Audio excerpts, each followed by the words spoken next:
Alright, this is the part 5 of the Jeet Kune, the Tao of Jeet Kune series. I'm on page 7 of the Tao of Jeet Kune.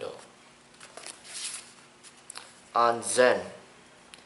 To obtain enlightenment in martial art means the extinction of everything which obscures the true knowledge, the real life.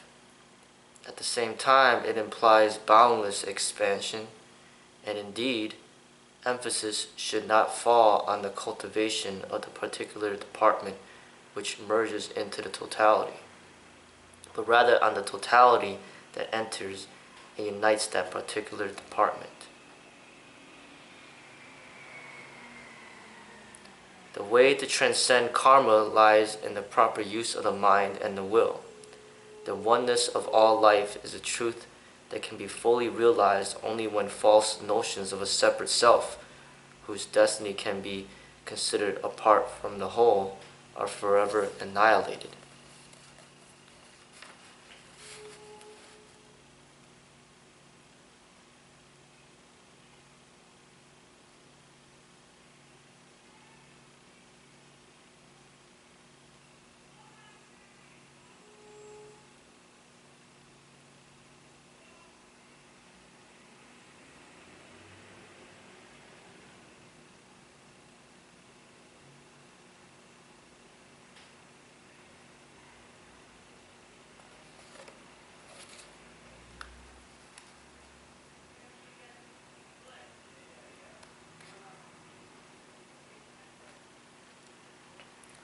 This particular portion says the oneness of all life is a truth that can be fully realized only when false notions of a separate self, whose destiny can be considered apart from the whole, are forever annihilated. A different way of interpreting that or saying that is annihilating the ego. You're a part of the whole. And when you fully understand that, and there is no separate ego, that's how you take yourself out of the cycle of birth and death, which is karma.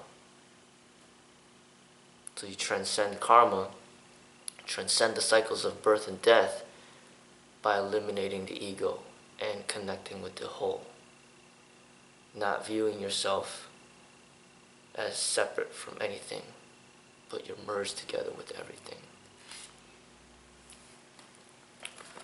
Voidness is that which stands right in the middle behind this and that. The void is all-inclusive, having no opposite. There is nothing which it excludes or opposes. It is living void, because all forms come out of it, and whoever realizes the void is filled with life and power and the love of all beings.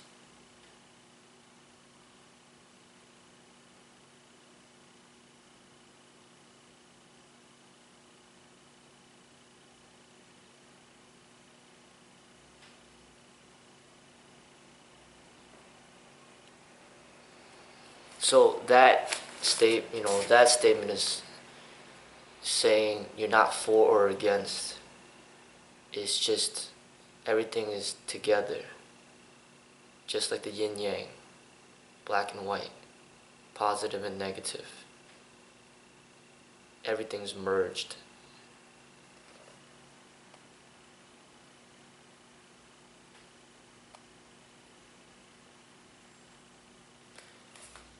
And when you merge everything, you learn to have compassion for everything. It's not that you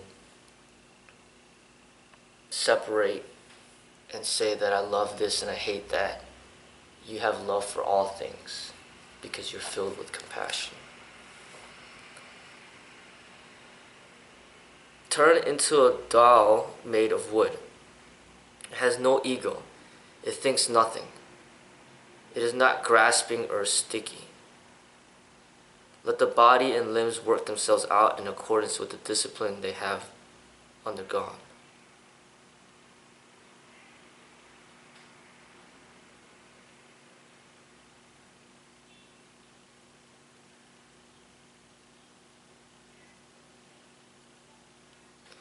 Once again, he's indicating having no ego, no thinking, being in meditation, just going with the flow, not being for or against. This is a common theme within this reading. If nothing within you stays rigid, outward things will disclose themselves. Moving, be like water. Still, be like a mirror. Respond like an echo.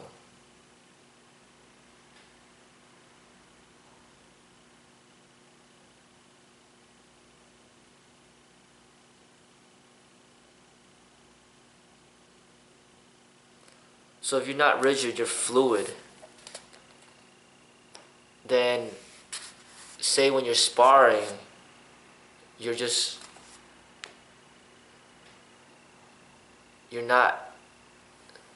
you're just a reflection of the person that you're sparring. You're just fluid with them. The person's movements will already show, their weaknesses as they move, and you're just reflecting them as you spar, like a mirror. The way that they move, you move with them. You respond like an echo. Is immediate. An echo is immediate. So if they punch at you, they kick at you, your response is just immediate. There's no lag time. There's nothing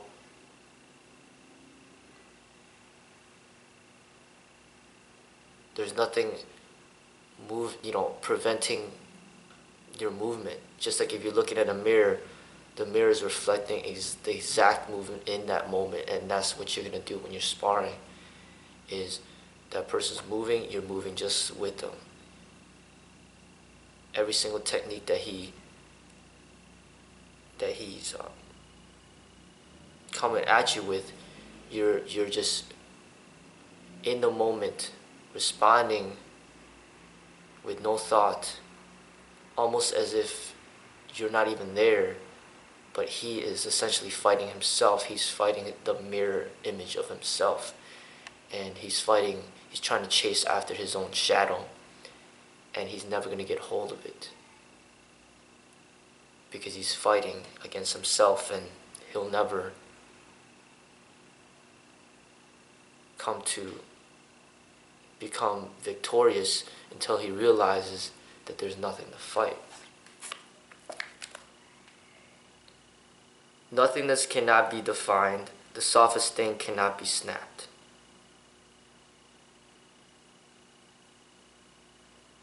Nothingness cannot be defined. So when you don't label something, when you don't claim something, like you don't claim a style, you don't claim a way,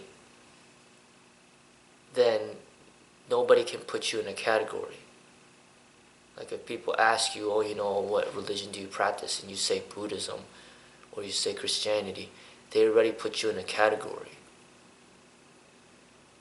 When people ask you, what's your background, what race you are, and you say you're Chinese or you say you're American, they put you in a category. But if you don't label yourself, then they can't define you. They can't put you in a category. When they say, what religion do you practice, and you don't specify any label, they can't define you. Or any style in the martial arts, they can't define you. So they ask you, what do you practice? And you say, I don't practice anything. Then they don't have any idea of how to respond. But if you say, I practice boxing, then they have an idea of how to respond. They have assumptions, expectations.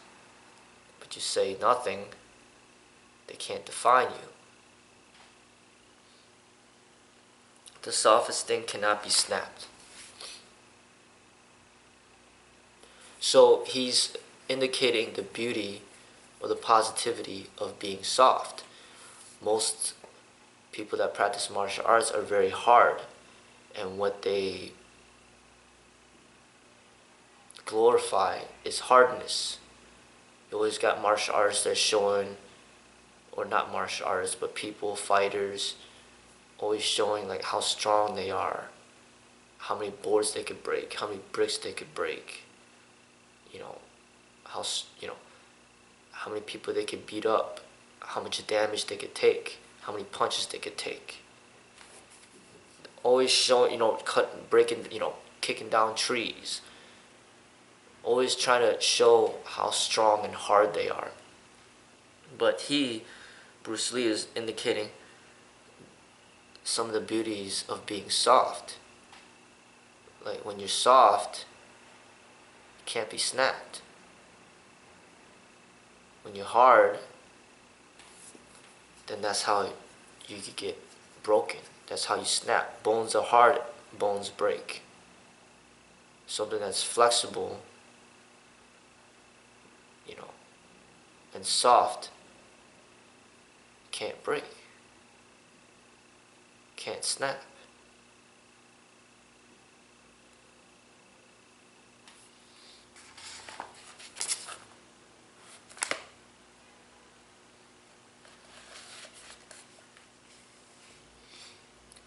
I'm moving and not moving at all.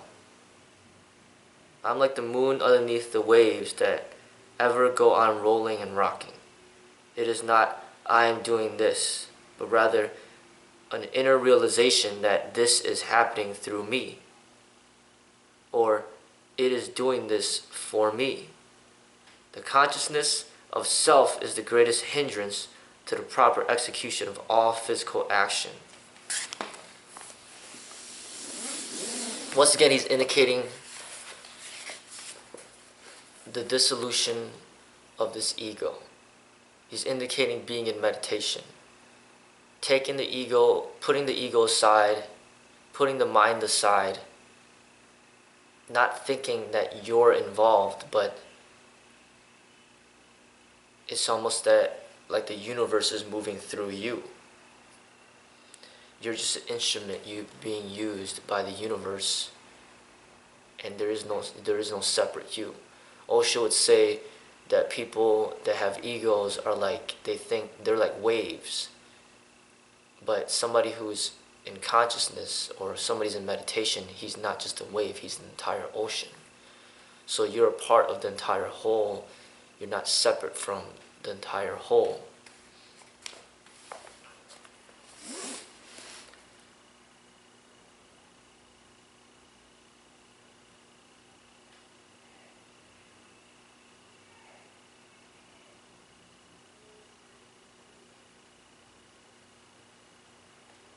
So lose all consciousness of the self.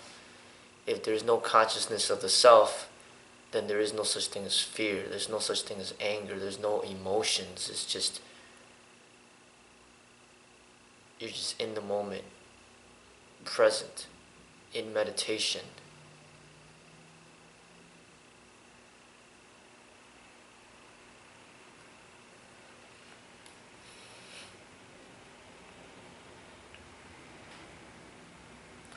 The localization of the mind means it's freezing.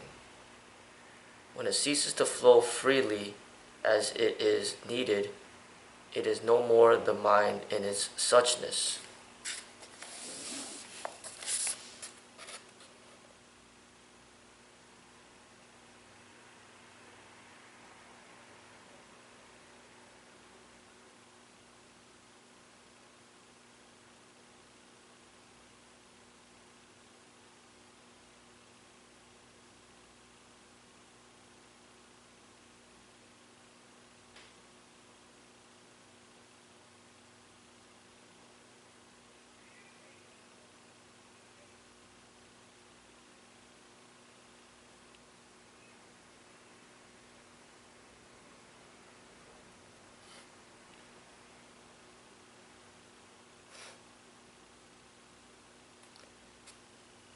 What it gets me to think about is the mind shouldn't be focused on just any one point. Like, it's not, the goal is not concentration. Concentration is a focusedness on a single point. It's like having tunnel vision.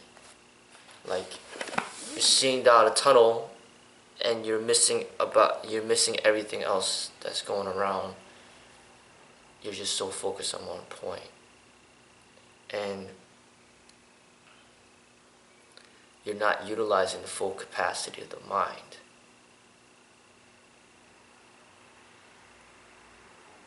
But when you're just aware of everything, then you don't see down a tunnel, but you see everything around you. But ultimately, I see that the mind should be transcended, in which to have no mind. But before no-mindedness would just be absolute awareness to all your surroundings without concentration. So there's a difference between concentration and awareness, and the goal is awareness, not concentration. Concentration is not utilizing the mind to its full capacity.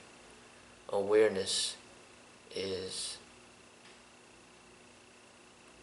the objective.